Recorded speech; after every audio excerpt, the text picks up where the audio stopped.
Este tutorial le mostrará cómo usar la herramienta gráfica en esta evaluación en línea. ¿Desea un gráfico? La línea Y es igual a la mitad negativa X más 2. La primera recomendación sería agrandar el plano de coordenadas o el gráfico. La forma más fácil de hacer esto es presionar, y mantener presionado el botón de control, y luego tocar el signo más hacia la parte superior derecha del teclado.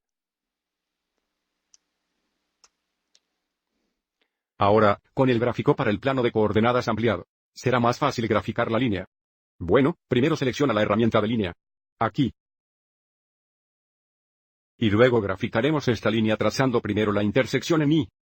Y luego usando la pendiente para encontrar el segundo punto en la línea. Iremos a dos positivos en el eje Y. Hacer clic. Y luego usando un lento de la mitad negativa. Bajaremos una unidad y 2 unidades a la derecha y luego aquí, haremos doble clic. Esto crea un segmento que estaría en la línea dada.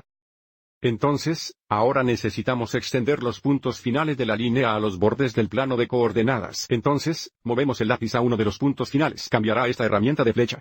Entonces, ahora, podemos hacer clic y arrastrar la línea a los bordes del plano de coordenadas. Entonces, haga clic y mantenga presionado para que podamos arrastrar la línea al borde, asegurándose de seguir pasando por los puntos apropiados. Una vez que estés al borde, liberaremos el mouse y luego haremos clic. Y haré lo mismo con el otro punto final. Noto que la herramienta se convierte en una flecha. Haremos clic y aguantaremos. Entonces, podemos arrastrar la línea al borde del plano de coordenadas. Nuevamente asegurándose de que la línea pase por los puntos apropiados. Una vez que estés al borde, soltaremos el mouse y haremos clic. Y ahora tenemos el gráfico lineal para usar esta herramienta gráfica. Puede tomar algo de práctica acostumbrarse a esta herramienta, pero sé que puede obtenerla.